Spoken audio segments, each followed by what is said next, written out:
Ndị be anyị ekenekwanụ m unu ọzọ n'ụbọchị uhuruchi nke taa. Asị m unu ka ụbọchị nke taa dịrị anyị na mma. I say good morning, good afternoon, good night. Depends your time and your location iji wee na-join na mgbede nke taa na Eastern News 24. I say na Chukwu oke abịa maka anyị na-eru ncha niile n'ofu n'ofu. Otu anyị kwuru otu akọ ya dịrịrị. Ise. Dịka o si dị ka agbapụ na ọsọ gosiri ya bụ ife anyị ji maka ya wee bịa maka ọsọ nụrụsị mee gịnị ya kọrọ nwanne ya. Unu na anyị niile akwụkwọ onye unu na-afụ niile akwụkwọ bụ Mazi Simon Ekpa and the Ọmadike one of ndị Igbo, ofu onye na-ekwuchitere ndị Igbo ọnụ. Ụmụ ya na-ekwu maka ya, Mazi Nnamdi Kanu, onye na-ekwu maka ya. Ihe a bụ ihe mebiri oge gara aga ka anyị si ka anyị tinyere unu ka unu ghọta na ebe a na-eje maka the prophecy of the fulfillment of ihe niile Mazi Nnamdi Kanu kwuru n'iru akwụkwọ abụghị ihe bịa na mmezu. Ihe unu nje gị ugbu a bụ interaction session between Mazi Nnamdi Kanu and Simon Ekpa. O nwere ihe Biafran Prime Minister jụrụ Mazi Nnamdi Kanu mma like before gị kwujọ mmadụ gee meseji a ị ga-esie ya ịdrọpụrụ anyị fiche n'ụdị nke gị gbasara maka ihe bụ ihe ndị unu kasị n'iru akwụkwọ n'ụbọchị nke taa na Eastern News 24. All right, over to you, sir. There is what I call a climate of neocolonialism still prevalent in Nigeria, and they still see Nigeria as a contraption they created. They still see Nigeria as a place they can come to Biafra and take our oil and gas without paying for it. Therefore, anything that can sustain the false unity of Nigeria is what they are going to encourage. They see Biafra agitation as an antithesis to that very plan which they have, which is to keep this contraption together for them to have unfettered and unrestricted access to our resources. And that is what has been happening. But unfortunately, our people are not intelligent enough to understand it. Every year we spend money. We have somebody in The Hague right now collecting all the evidence, the rape cases, everything, all the murders, all the unprovoked attacks and invasions, everything. But for ICC to call up that very case is another problem. When I say that Biafra is going to be the last miracle on earth, people don't quite understand what I mean by that. Biafrans don't know the number of people and forces against them. They don't understand it. Those of us at the cold face of this struggle, deep inside it, we know who our enemies are, and they are numerous. But I am very, very confident of victory because the God we serve is the one that made this very universe, and his words must prevail. And on that very promise, we anchor our hope, we rest all that we are doing to restore Biafra. And we know that in the end that Biafra will come. We have a lot of enemies, you know. We've not done anything to them. It's Biafrans that built America. We built this very country that I'm in today. Biafrans built the United States of America. The majority of all the hard-working free men and women they took from the western coast of Africa, they shipped them to the USA. They are the ones that made this country great. So they see something in us that we cannot see. They know we are very productive. They know we are hardworking. But above all, Britain knows that we are blessed. It is that blessing from God that Britain doesn't want to see rise up in Africa. And that is why they are using very primitive Fulani people to try to suppress us. You saw yesterday that Britain, BBC was advertising army positions, asking you, even telling you what you can get the forms to join the Nigerian army. And I know that BBC functions on tax, or should I say license fee payers money in the UK. They don't accept any advert. So how come BBC Pidgin in Nigeria is advertising for people to join the army of Nigeria for free? Because they are, of course, agents of neocolonialism. They are working for Britain.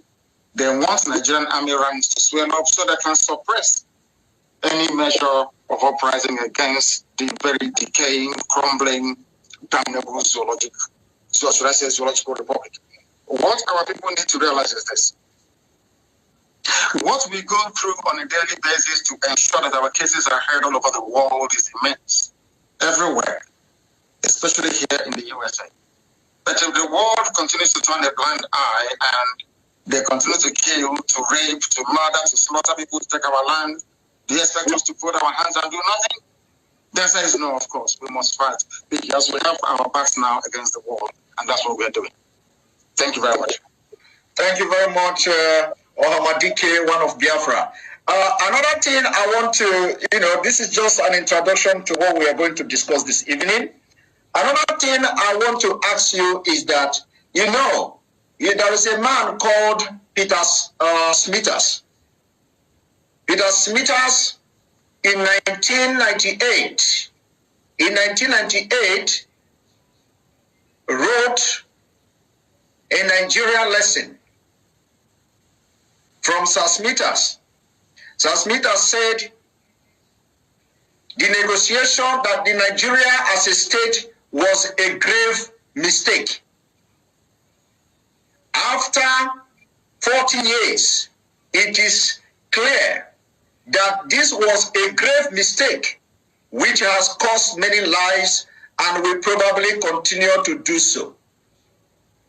It would have been better to establish several smaller states in a free trade area. The exculpation, it must be said, that we did not then have the examples of the collapse of Yugoslavia and of the Soviet Union before our eyes. This was a man who was the parliamentary private secretary to the Minister of State and the Secretary of State in the colonial office 1952 to 1959. Can you tell us more about what you feel he is trying to do here? What he's trying to do is to draw our attention to the incompatibility of the various ethnic nationalities you have that make up Nigeria, but more importantly, to draw our attention to the irreducibility of value system in determining who should belong with who in any nation.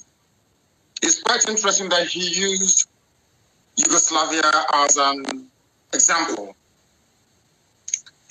The funniest thing that people don't understand about Yugoslavia is that they're all one Slavic people. They're all Slavic people, as you have with Russia and Bulgaria and all the rest of it. They're all Slavic people. They are one people, one race. They are predominantly Christians. Of course, you have in Bosnia and Herzegovina during the march of Islam into Europe, that a few of them became Muslims, as you have in some parts of Kosovo and also in Albania. What I am trying to point out is this: these people who are one race, predominantly one religion, cannot live together in a country called Yugoslavia. How about people who are from Senegambia and goodness knows where else? Not the same language, not the same religion, not the same traditions, not the same culture, absolutely nothing. How can you make these people become one nation? Is not possible. There is something we've talked about before that most Africans don't seem to pay much attention to. We are tribal animals by nature. Africans are tribal by nature. That is why every Christmas, every New Year festival, every August, we travel back to the village. Even if you live in Kaduna, somebody will ask you, where are you from? You say, I'm from Ihioma. Because that is where your ancestors come from. In Africa, we come from where our ancestors come from. But white Europeans can travel to Australia and they're comfortable. They're from Australia. They can travel to New Zealand. They're from New Zealand. They're okay with it. But even if you take us to New Zealand and we stay there for 1,000,000 years, if you ask us where we come from, I will tell from Ibeco. That is something that is very unique to Africa, and nobody can take that away from us. And that is something that most people do not understand nor have an appreciation for. That is why in Africa, everywhere you go to, be it in Kenya, in Ethiopia, in South Africa, everywhere, people still talk about tribe till tomorrow morning because we are different.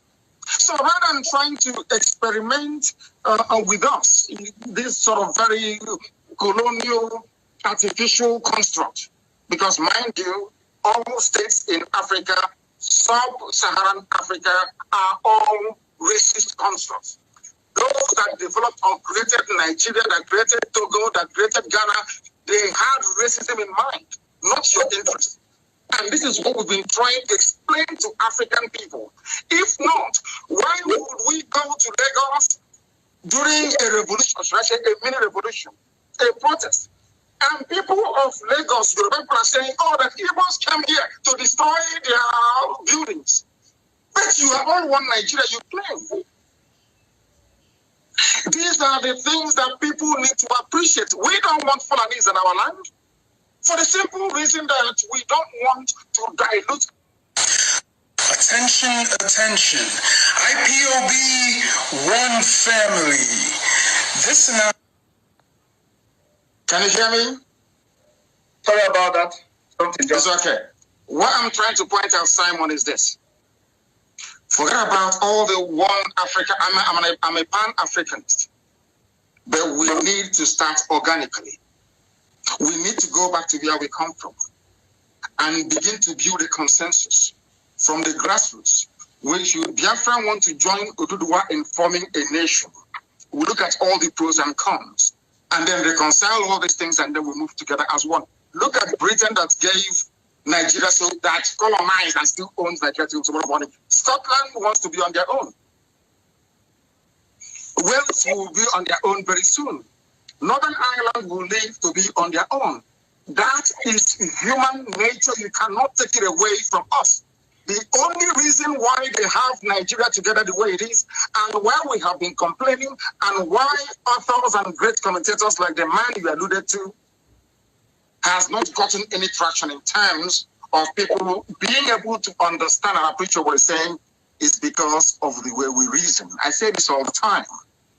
Professor Wole Soyinka, a great literary giant, I would say, came out the other day to say that he is fed up with there is war on his doorstep. He knows very well, as an intellectual, so to speak, that the reason why the war is on his doorstep is because Nigeria is flawed. If Oduduwa were to be on their own, do you think somebody will go to, any cow will go to Soyinka's farm to eat the cabbage or the carrot? It won't happen.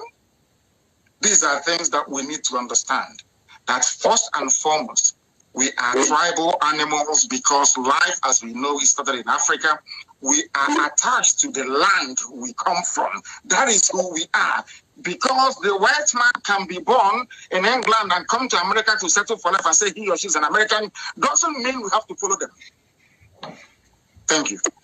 Thank you, Onyendo. Now let us now go from the fundamental in the sense that, you know, when people are hearing that we are agitating for Biafra, we want Biafra, some of them in the West, we say the political elite are not shouting Biafra, that they are only those who are in diaspora, you know, like civilized ones, are the ones shouting for Biafra. And this fact, a lot of people don't know. When you look at it, you find out that 99% of people in Biafra are shouting Biafra. 99% of Biafrans in Nigeria are shouting for Biafra. Only 1%, not even up to 1% of this so-called elite.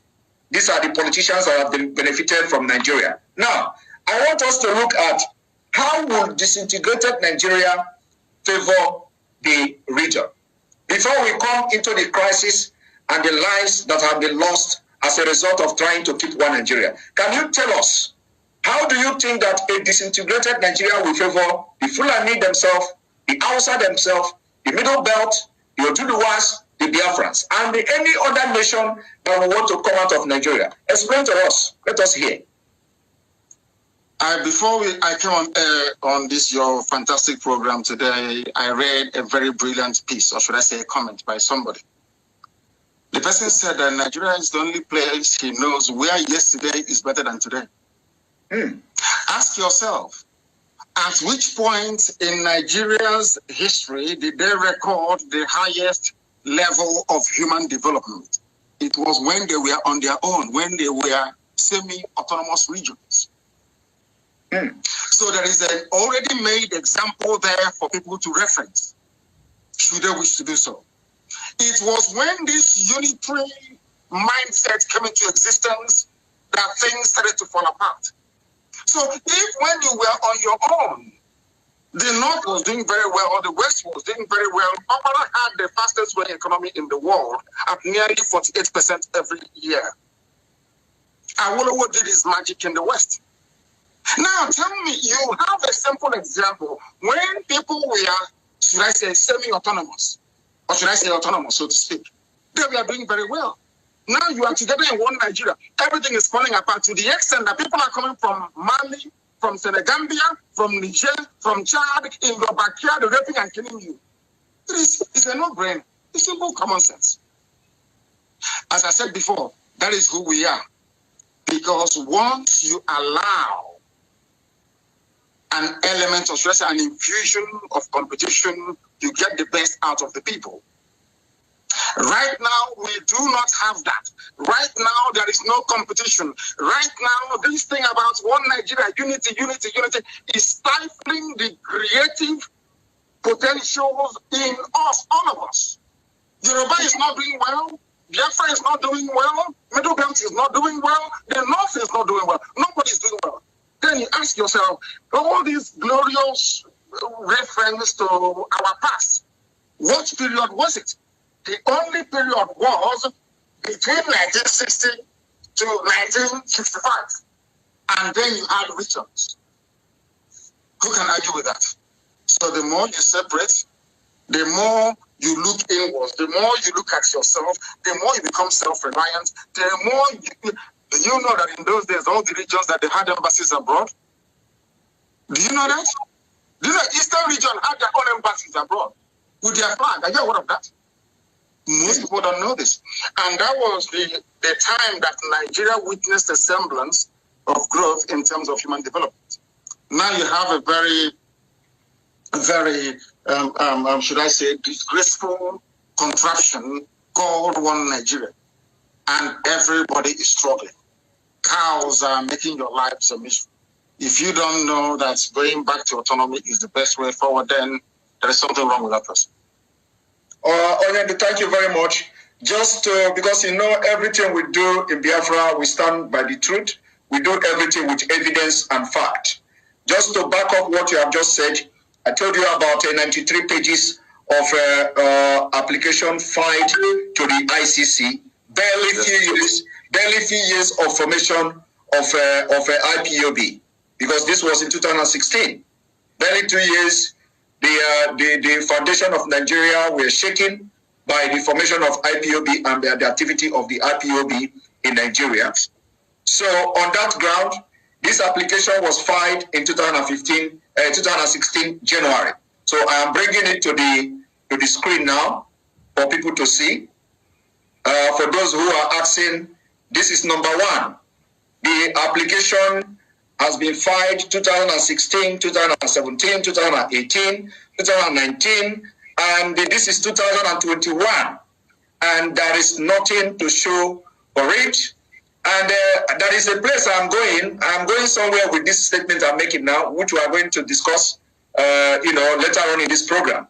Now, when you read the introduction here, it says, one, this communication is hereby filed to the Office of the Prosecutor, the OTP of the International Criminal Court, the ICC, pursuant to Article 15 of the Rome Statute, by Professor Goran Slota and Andrew, on behalf of the indigenous people of Biafra, a movement dedicated to self-determination of a former republic of Biafra in southeastern Nigeria, as well as on behalf of 17 individual citizens of Nigeria, the victims collectively, with the IPOB, the petitioner.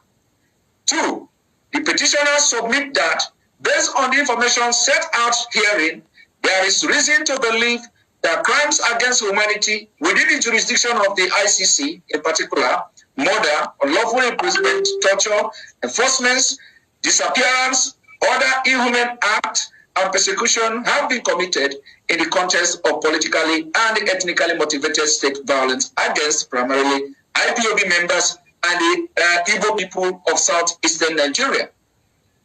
Due to the absence of domestic criminal proceedings with respect to those potentially bearing the greatest responsibility for these crimes, in particular, but not limited to Nigeria current President Muhammadu Buhari, and that was then, and in the light of the gravity of the act committed. Now, this is 93 pages, 93 good pages. The list can go on and go on.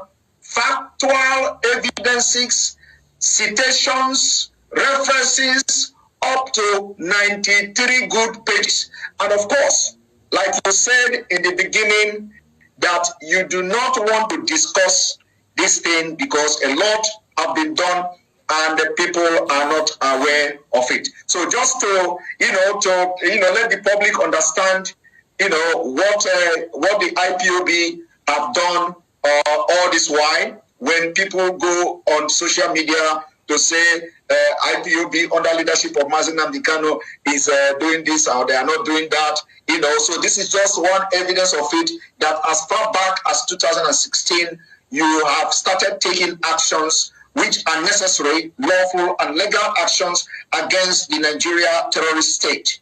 But up to now, nothing is happening. But I'm still going to come back to why I am showing this thing, because the actions of today is as a result of the failure of the international community to hit to the core of the Biafra people, of which you have done honorably well in that aspect. So this is just a side comment on what you have said before. Now, going to what you just said about how Nigeria, how it will benefit the other region and the component that makes up Nigeria, how it will benefit them when Nigeria is disintegrated. And you made mention of what you read, that Nigeria of yesterday, that yesterday is better than today. And that is very awkward fact. Very, very awkward fact that every president that comes to Nigeria, the last one will always be better than the new one. It's not only in the economic sector and all that, but All right, concerning the audio clip you just listened to right now, what do you have to say concerning what our leader, Mazi Nnamdi Kanu, and the Biafran spokesperson, Simon Ekpa, on this interview? Leave us with your own comment on the comment section below. If you go to this audio clip, I will use any Biafrans for meeting. Joe Faju, Nketa Nkechi. I need every Igbo man and every Igbo man, Igbo, all the Biafrans, Edo,